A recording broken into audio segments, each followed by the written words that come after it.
ఈరోజు మనం ఒక సింపుల్ వెజ్ పాస్తా తయారు చేయబోతున్నాము. పిల్లలకి చాలా బాగా నచ్చుతుంది, చాలా ఈజీగా ఉంటుంది, అలాగే చాలా టేస్టీగా కూడా ఉంటుంది. ఎలా చేయాలో చూద్దాం. నమస్కారం, నేను Divya. Welcome back to orange haven.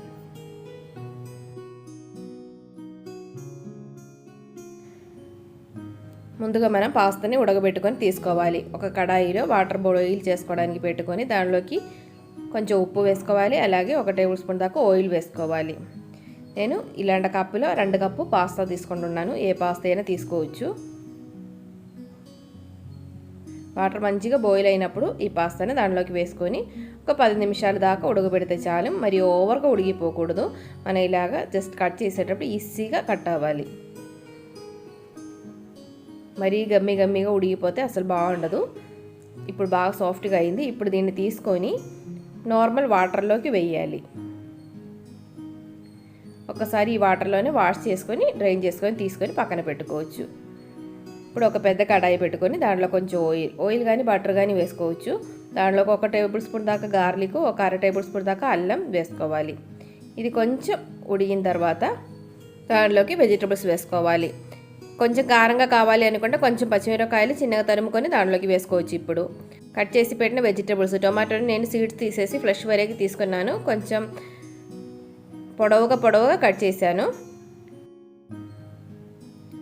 ఒక చిన్న మీడియం సైజ్ ఆనియన్ తీసుకొని పొడవుగా కట్ చేసి ఆయిల్లోకి వేసుకోవాలి. ముందుగా అది వేసుకొని కొంచెం లైట్గా ఉడికిన తర్వాత నేను కట్ చేసి పెట్టిన బీన్స్ అలాగే క్యారెట్ కూడా వేసుకుంటున్నాను. కొంచెం ఉడకడానికి టైం ఎక్కువ తీసుకునేవి ముందుగా వేసుకొని లైట్గా ఉడకనివ్వాలి. ఓవర్గా ఉడికిపోకూడదు వెజిటబుల్స్ కూడా.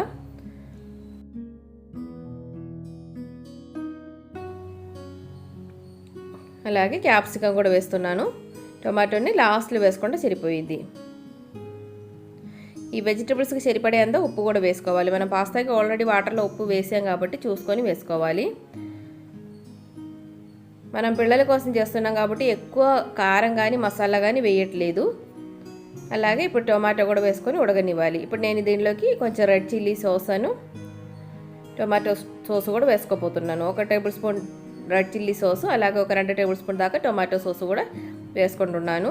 తర్వాత పిజ్జా పాస్తా సాస్ కూడా, దాంట్లో కూడా కొంచెం కారం ఉంటుంది. కారం మనకి సరిపోయిద్ది. గరం మసాలా ఫ్లేవర్ ఇష్టం ఉండేవాళ్ళు అది కూడా వేసుకోవచ్చు. ఇది పిజ్జా పాస్తా సాసు మనకి సూపర్ మార్కెట్స్లో దొరుకుతుంది. అది ఒక 2 టేబుల్ స్పూన్ దాకా వేసుకోవచ్చు. ఫ్లేవర్ చాలా బాగుంటుంది. ఇది 1 టేబుల్ స్పూన్ దాకా కార్న్ ఫ్లోర్ తీసుకున్నాను. దానిలోకి కొంచెం వాటర్ పోసుకొని మంచిగా లమ్స్ లేకుండా మిక్స్ చేసుకోవాలి. దీనిలో గ్రేవీ కోసం యాడ్ చేస్తున్నాం మనం. ఇది ఒక 3/4 కప్పు ఉంది. ఇది యాడ్ చేసుకొని కావాలంటే ఇంకా కొంచెం వాటర్ కూడా యాడ్ చేసుకోవచ్చు. గ్రేవీ ఎంత కావాలో దాన్ని బట్టి అడ్జస్ట్ చేసుకోవాలి. గ్రేవీ అవసరం లేదు, సాస్ ఒక్కటి చాలు అనుకుంటే ఇది అవసరం లేదు, స్కిప్ చేసుకోవచ్చు. ఇప్పుడు నేను ఇంకా కొంచెం 1/2 కప్పు దాకా వాటర్ కూడా పోసాను. దానిలోకి 1 టీ స్పూన్ దాకా సోయా సాస్ కూడా వేస్తున్నాను. టేస్ట్ చాలా బాగుంటుంది. ఇప్పుడు టేస్ట్ చూసుకొని ఉప్పు కావాలంటే అడ్జస్ట్ చేసుకోవాలి. నేను కొంచెం ఉప్పు కూడా వేస్తున్నాను. ఇప్పుడు మనం పెట్టిన పాస్తాని కూడా దాంట్లోకి వేసుకోవాలి. మంచిగా మిక్స్ చేసుకోవాలి. ఒక 2 నిమిషాలు చాలు. ఇది నేను కొంచెం ప్రాసెసర్ చేసి గ్రేట్ చేసి పెట్టాను, అది కూడా వేసి మిక్స్ చేస్తున్నాను. ఓవర్గా ఏం వేయట్లేదు. ఒక 2 మినిట్స్ చాలు. మిక్స్ చేసిన తర్వాత మనం మూత పెట్టుకొని ఒక 2 మినిట్స్ పెట్టుకుంటే పాస్తా రెడీ అయిపోయింది. ఇప్పుడు ఇది మనం వేడివేడిగా సర్వ్ చేసుకోవచ్చు. దీని మీద కొంచెం ప్రాసెసర్ చీజ్ కూడా గ్రేట్ చేసి వేసేస్తున్నాను. చాలా బాగుంటుంది. ఇది ఎక్కువ కారంగా లేదు కాబట్టి పిల్లలకి బాగా నచ్చుతుంది. అయినా కొంచెం కారంగానే ఉంటుంది. మనం వేసిన సాస్లో బట్టి కొంచెం స్పైసీగానే ఉంటుంది. చాలా బాగుంటుంది. అందరూ ఇలాగే కూడా ఒకసారి ట్రై చేసి చూడండి. పిల్లలకి మంచి ఒక స్నాక్ ఐటమే.